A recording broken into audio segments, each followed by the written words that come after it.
முதல் வார்த்தையாக பேசும்படியாக சகோதரி ரீனா அவர்கள் வருகிறார்கள். கர்த்தருக்கு ஸ்தோத்திரம். எல்லாருக்கும் 10 நிமிஷம் கொடுக்கப்படுகிறது. சரியா நேரத்தை கடைபிடிங்க. கர்த்தர் நம்மை ஆசீர்வதிப்பார். அல்லேலூயா.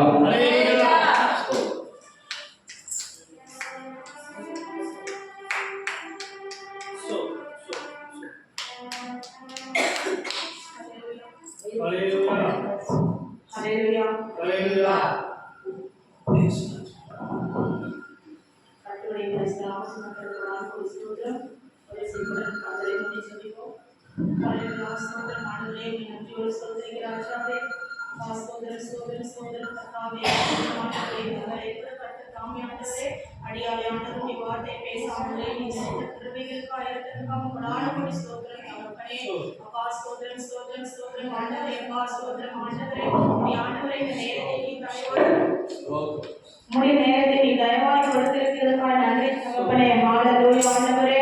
அப்பா ஒரு விஷயம் மாத்திரம் ஆண்டவரே, எங்களோடு நீங்கள் பலப்படுத்துகிறாக தகப்பனே.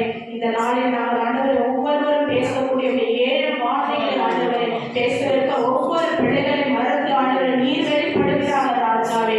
உங்களுடைய வார்த்தையின் மூலமாய் ஆண்டவரை நாங்கள் ஆண்டவரை ஒவ்வொருவரும் சமாதானமாய் ஆண்டவரை நிறைவான ஆண்டவரை குணத்தோடு ஆண்டவரை சமாதானத்தோடு நாங்கள் பிள்ளைகளாய் எங்களை வழிநடத்துகிறார். பூரண கிருபையோடு எங்களை பலப்படுத்தி ஆசீர்வதித்து வழிநடத்துகிறார். ஆமென் ஆமென். ஹல்லேலூயா. இந்த நாளில் கூட நான் பேசுவதற்கு வார்த்தை முதலாவது மன்னிப்பு.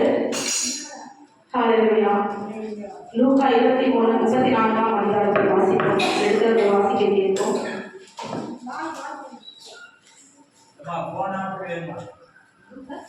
லூக்கா 23:34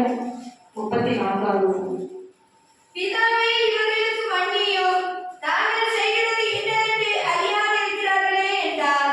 ஹல்லேலூயா. அப்பொழுது இயேசு, பிதாவே இவர்களுக்கு மன்னியும், தாங்கள் செய்கிறது என்னவென்று இவர்கள் அறியாதிருக்கிறார்களே என்றார். அப்பொழுது என்றால் என்ன என்று பார்ப்போம். அப்பொழுது சொல்லிட்டு ஏசப்பா சொல்லியிருக்கார், பிதாவே இவர்களை மன்னியும் சொல்லிட்டு எவர்களை குறித்து அந்த நேரத்தில் ஏசப்பா அந்த இடத்துல சொல்லியிருக்கிறான்னு சொல்லிட்டான். மற்றவங்க எல்லாரும் பாருங்க, நம்ம ஒரு சின்ன விஷயத்துக்கு கூட நம்மளை ஒருத்தர் அடிச்சாலோ இல்லை நம்மளுக்கு தெரியாம அவங்க மிதிச்சிட்டாலோ இல்லை நம்ம பஸ்ல போகும்போது கூட நம்ம பக்கத்துல நின்று நமக்கு ஒரு டிஸ்டர்பன்ஸா இருந்தாலோ அவங்களை நம்ம மன்னிக்கவே மாட்டோம். நமக்கு ஒரு எரிச்சலோ ஒரு கோபமோ நமக்குள்ள உண்டாகும். ஆனா தேவன் பாருங்க, அந்த இடத்துல அவர் எவ்வளவு ஒரு கொடூரமான ஒரு நிலையில இருந்தாருன்னு நம்ம எல்லாருக்கும் தெரியும். அந்த சிலுவையில் அறையப்பட்ட போது அவர் 2 பக்கத்திலும் கல்வர்கள் 2 பக்கம் வலதுபுறத்தில் இடதுபுறத்தில் 2 பக்கத்திலும் குற்றவாளிகளை அறையப்பட்டிருந்தார். அந்த இடத்துல தேவன் ஒரு குற்றவாளியாய் அந்த இடத்துல நிறுத்தின தேவனை நாம் அந்த நேரத்துல கூட நினைவு கூற மாட்டோம். அவர் எவ்வளவு ஒரு எதிரையோடு அந்த இடத்துல நின்று பார்ப்பாங்க.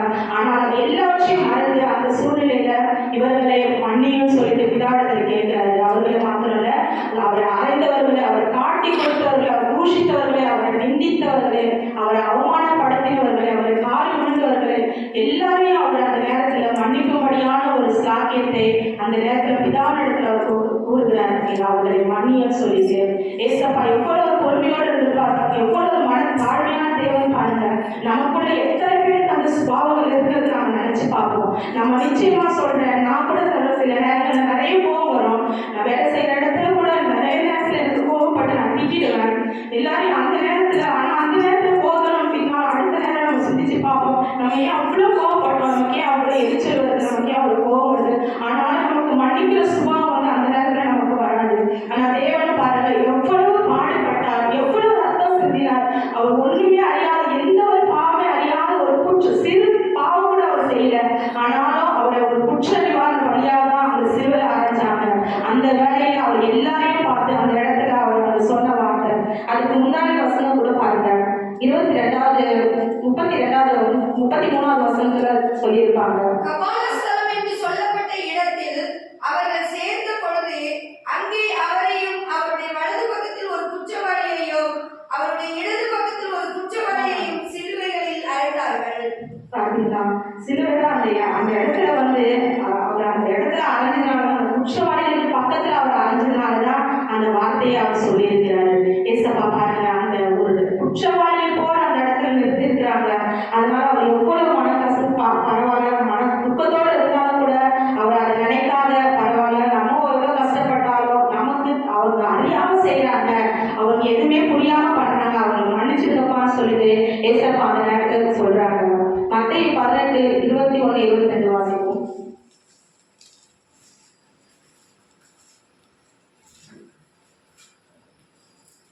அப்பொழுது பேதுரு அவரிடத்தில் வந்து, ஆண்டவரே, என் சகோதரன் எனக்கு விரோதமாய் குற்றம் செய்து வந்தால் நான் எத்தனை தரம் மன்னிக்க வேண்டும்?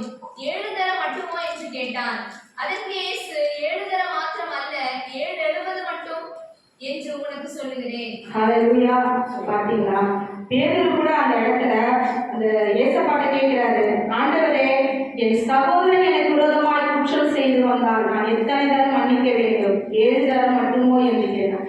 7 தரம் மட்டும் நான் மன்னிக்கணுமான்னு சொல்லிட்டு பேதுரு ஏசப்பாட்ட கேட்கும்போது ஏசப்பா என்ன சொல்றாங்க, 7 தரம் மாத்திரம் அல்ல, 7 தரம் என்று உனக்கு சொல்லுகிறேன் ஏசப்பா சொல்றாரு.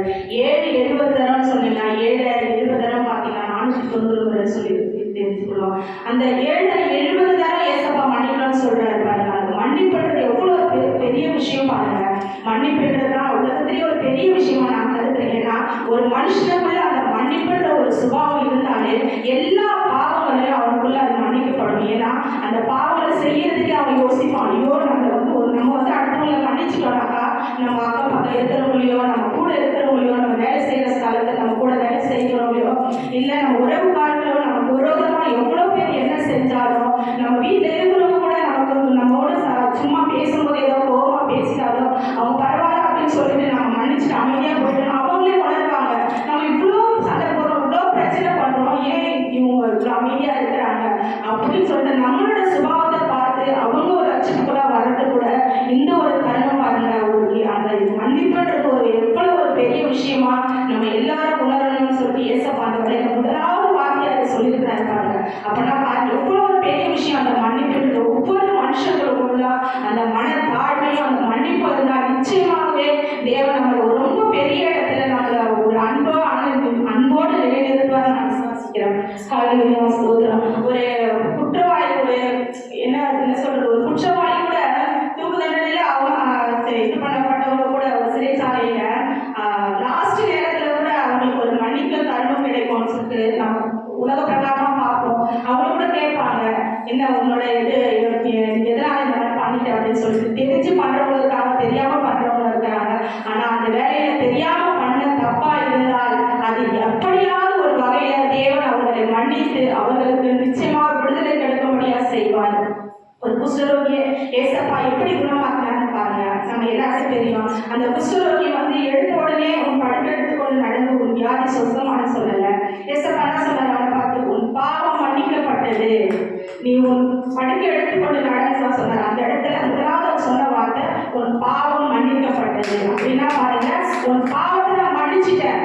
அந்த இடத்துல கூட பாருங்க, அவன் எவ்வளவு பாவம் செஞ்சிருந்தாலும், எத்தனை வருடமா அவன் படுக்கையில இருந்தாலும் அதை முதல்ல சொல்லாம உன் பாவம் மன்னிக்கப்பட்டதுன்னு சொல்றாரு பாருங்க. அப்படியான ஒரு சாக்கியத்தோடு நாம இருப்போம். நான் நிச்சயமா நம்ம பெரிய இடத்துல ஒரு சமாதானமா இருப்போம்.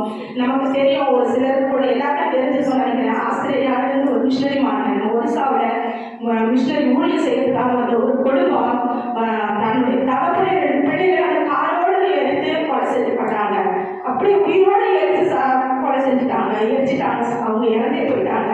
அந்த சூழ்நிலையில அந்த மகளை பார்த்து, இந்த மாதிரி உங்களுடைய கணவன் பிள்ளைகளையும் இந்த மாதிரி கொண்டுட்டாங்க, இவங்களுக்கு என்ன தண்டனை கொடுக்கலாம்னு சொல்லிட்டு அவங்க கேட்கும் போது அவங்க சொன்ன ஒரே வார்த்தை, நான் இவங்களை மன்னிச்சுட்டேன், அதனால இவங்க ஒன்றும் பண்ணாதீங்க, விட்டுது அப்படின்னு சொன்னாங்க. அந்த மாதிரி ஒரு குணம் நம்ம எத்தனை பேருக்கு இருக்கோம் நம்ம சிந்திச்சு பார்ப்போம். அது எவ்வளவு பெரிய விஷயம் பாருங்க. ஒரு சின்ன அடி நம்ம அடிச்சா கூட நாம அதை மறக்க மாட்டோம். ஐயோ நம்ம அடிச்சுட்டான், அவனை திட்டான், அவனை சும்மா விட மாட்டேன், அவன் எப்படியாவது பழிவாங்க அப்படின்ற ஒரு குணம் தான் நமக்கு இருக்கும். நமக்குள்ள ஒரு வைராக்கியமே வந்துடும். அவங்க கிட்ட நம்ம பேசக்கூடாது, அவங்க பார்த்து நம்ம திரும்பி போயிடும். ஆனா 3 உயிர்களை எழுந்த அந்த மக்கள் பாருங்க, அந்த நேரத்துல நான் அவங்க மன்னிச்சுட்டேன்னு சொல்றாங்க பாருங்க. அப்ப தேவனுடைய அன்பு, அந்த தேவ அன்பு அவங்களுக்குள்ள எவ்வளவு பெரிதா இருக்கும் யோசனை பண்ணி பாருங்க. அவங்களுக்குள்ள அதை நினைச்சிருக்கிறதுனாலதான் அவங்க அந்த வார்த்தையை சொல்ல முடிஞ்சது நான் விசுவாசிக்கிறேன். ஹல்லேலூயா, ஸ்தோத்திரம், கர்த்தாவே ஸ்தோத்திரமானது. அதுக்கப்புறம் யோவான் 20:23 கூட படிப்போம்.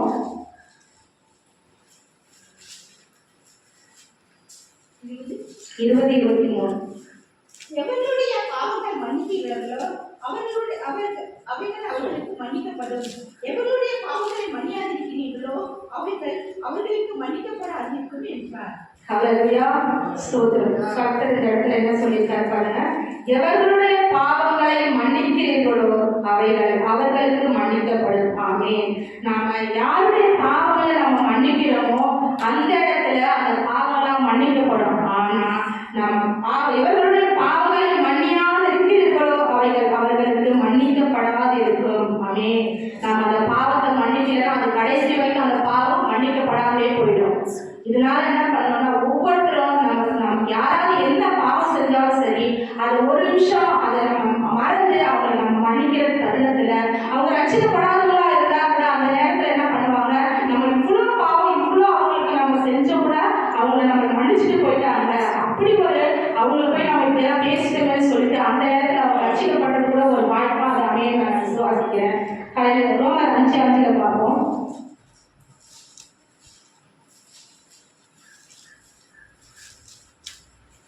மேலும் நமக்கு அருளப்பட்ட பரிசுத்த ஆவியினாலே தேவ அன்பு நம்முடைய இருதயங்களில் ஊற்றப்பட்டிருக்கிறபடியால் அந்த நம்பிக்கை நம்மை வெட்கப்படுத்தாது. ஹல்லேலூயா.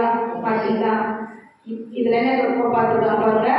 மேலும் நமக்கு அருளப்பட்ட பரிசுத்த ஆவியினாலே தேவ அன்பு நம்முடைய இருதயங்களில் ஊற்றப்பட்டிருக்கிறபடியால், தேவ அன்பு நம்முடைய இருதயங்களில் நிச்சயமா ஊற்றப்பட்டிருந்தா நாம எல்லாரையும் மன்னிப்போம்.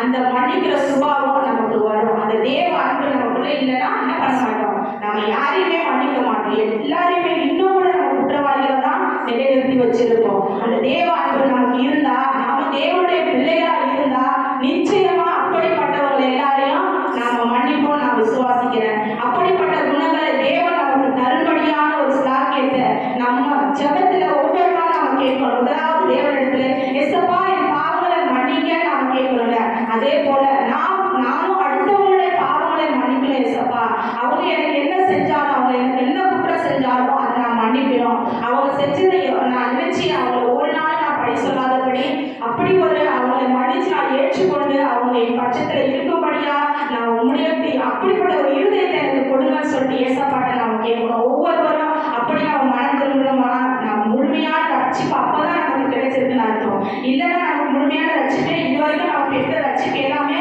சும்மா ஒரு பொய்யான ரட்சிப்பா தான் இருக்கும். நமக்குள்ள ஒரு மன தாழ்மையோ, நமக்குள்ள ஒரு பொறுமையோ, நமக்குள்ள ஒரு மன்னிக்கிற சுபாவமோ எப்பொழுது வருகிறதோ அப்பொழுதுதான் நம்ம முழுமையான ரட்சிப்பு அடைகிறதா இந்த பூமியில மற்றவர்களுக்கு ஒரு சாட்சியுள்ள பிள்ளைகளாய் நாம் இருப்போம். நான் விசுவாசிக்கிறேன்.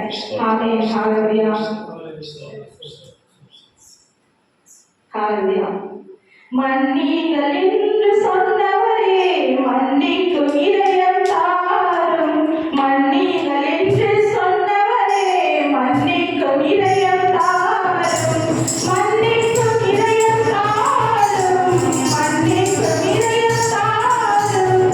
மன்னிக்கும் இதயம் தாரும். மன்னிக்கும் இதயம் தாரும். மன்னிங்கள் என்று சொன்னவரே மன்னிக்கும் இதயம் தாரும். சிலுவை நன்மை ஊற்றுமையா, மன்னிக்கும் உள்ளத்தை தாழ்மையா. சிலுவை நன்மை ஊற்றுமையா, மன்னிக்கும் உள்ளத்தை தாழ்மையா. எரித்தவரை மன்னிக்கிறேன், வெறுத்தவரை மன்னிக்கிறேன், எரித்தவரை மன்னிக்கிறேன், வெறுத்தவரை மன்னிக்கிறேன். மன்னிங்கள் என்று